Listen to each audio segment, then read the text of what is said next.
ابعد عن الشر وغنيله. في الفيديو ده هستعرض معاكو أسوأ عربيات في اختبارات الأمان. عربيات لو انت بتفكر تشتري واحدة منهم أو عندك واحدة منهم هقولك حاجة واحدة بس: اهرب. هنبتدي الأول بالصانع الياباني.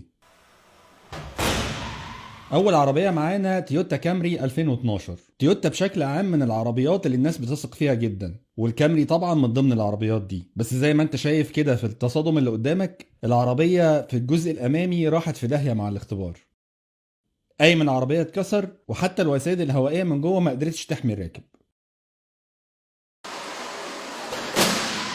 وتاني عربيه معانا وهي تويوتا كرولا 2014. الحقيقه كرولا ما فرقتش كتير عن اختها الكبيره الكامري، نفس النتيجه تقريبا. المقصوره الاماميه برضه بتتدمر بالكامل، وفشلت تماما في انها تحمي الركاب حتى مع وجود الوسائد الهوائيه.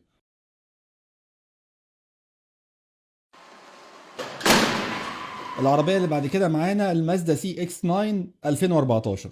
برضه حاجة مش متوقعة من براند ياباني المفروض ان هو قوي ومحترم، ولكن لكل جواد كبوة، ودي كبوات الصانع الياباني. وللأسف المازدا حتى نتيجة الاصطدام بتاعها أسوأ بكتير من التويوتا. حتى هوندا ما سلمتش من الموضوع، وعندها كبوة وهي السي ار في موديل 2012. تحس ان كل مصنع عنده موديل واقع منه، وده الموديل اللي وقع من هوندا. للأسف اختبار تصادم سيء جدا ويسيء لسمعة هوندا. وبرضه لما نشوف من جوه هنلاقي ان الوسائد الهوائيه بتروح في مكان والراكب بيروح في مكان.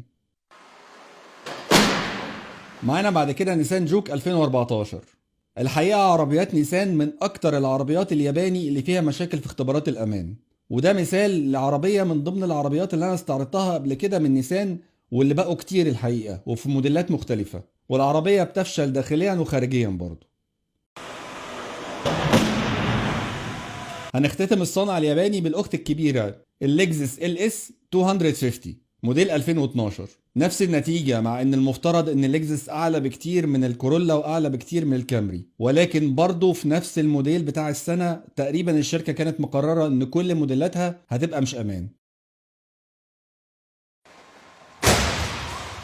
نتنقل بعد كده للصانع الامريكي وجراند شيروكي موديل 2018. الحقيقه جراند شيروكي بتقدم امان سيء جدا لحد موديل 2019، ما ابتداش الامان بتاعها يتحسن غير من موديل 2020. العربيه الباب بتاعها بيتفتح من الاصطدام، والراكب بيبقى معرض ان هو يخرج اصلا بره العربيه تماما.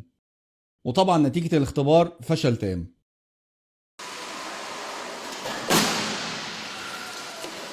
نتنقل بعد كده للصنع الكوري، ومعانا الهيونداي اكسنت 2013.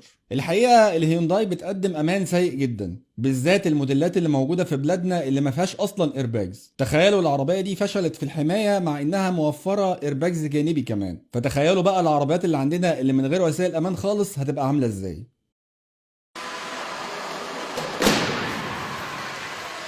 بعد كده معانا الهيونداي توسن 2013. نفس النتيجة تقريبا. واضح ان هيونداي ما ابتدتش تهتم بالموديلات العالية حتى في الامان الا مؤخرا. نتائج توسن في الموديلات الحديثة زي 20 21 و22 كانت 5 نجوم، ولكن في الموديل ده كانت فاشلة تماما. عشان كده دايما بقول لك ما تركبش عربية كوري الا لما يكون فيها وسائل امان كويسة جدا كمان. معانا بعد كده الكيا سول 2013. عربية من العربيات المنتشرة بكثرة، ولكن للأسف برضو أمانها رايح في الشلاحات. العربية القايم بتاعها بيتقطم زي عود الكبريت، والمرحوم اللي جواها بيتهرس أكنه معمول حشو في فطيرة بلدي. الصانع الكوري في وقت من الأوقات واضح إن هو كان بيحب العجين، وعشان كده كل عربياته كانت بتتعجن. وعشان الحيادية طبعا هنتنقل كمان للصنع الألماني. ما هو الألمان كمان عندهم سقطات، ومن ضمنها البي ام دبليو الفئة الثالثة موديل 2012. للأسف مع ان الاختبار شكلا يكون افضل شوية من العربيات اللي قبلها، ولكن زي ما احنا شايفين جنط العربية اخترق المقصورة ودخل جواها، وده بيمثل خطر كبير جدا على السائق. بغض النظر عن وجود وسائل هوائية اللي احتوت السائق بشكل كويس، ولكن تظل برضه في المجمل سيئة. بعد كده هنروح للنجمة السي كلاس موديل 2012. برضه للأسف الموديل ده في السي كلاس هرب منهم، والأمان بتاعه ما كانش قد كده. نتيجتها أحسن شوية بالبي ام دبليو، ولكن مجملا برضه فشلت في الاختبار ده. تقريبا سنة 2012 كان في إجماع ما بين شركات السيارات على تقليل الكثافة السكانية، وعشان كده معايا موديلات كتير من ال 2012، من ضمنها الاودي اي 4 2012 برضو. للاسف الاودي اسوأ واحده في الثلاثه من الصنع الالماني بشكل انا مستغربه جدا، لان اودي حاليا بتقدم مستويات امان عاليه جدا، ولكن واضح ان في السنه دي محدش كان مركز في الامان خالص. برضو الوسائد الهوائيه مش بتحتوي الراكب بالشكل الكافي اللي تأمن له الحمايه وهو داخل السياره. هنختتم بقى باختبار كارثي لبريليانس بي اس 6 موديل 2007. الحقيقة ان العربية دي من العربيات اللي لما تشوفها تحس ان هي حديد محمل، يعني محدش يتوقع ان العربية دي هتتعجن وهتبقى كأنها جاية من محل الفطير ذات نفسه. العربية مع انها فعلا عربية تقيلة وكبيرة وضخمة، ولكن بتتعجن بشكل غير طبيعي. واحدة من أسوأ العربيات اللي ممكن تشوف لها اختبارات أمان. العربية دي لسه موجودة في شوارعنا لحد النهاردة، ولسه في ناس بتركبها لحد النهاردة ومتخيلين ان العربية دي تحميهم لمجرد ان هي عربية حديد محمل. ولكن اديك شايف الحديد المحمل من غير تخطيط وهندسة مظبوطين هيودوك في داهية. بكده اكون غطيت معاكم الامان في العربيات بشكل كافي جدا، بحيث نتنقل ان شاء الله من بعد كده لمواضيع تاني.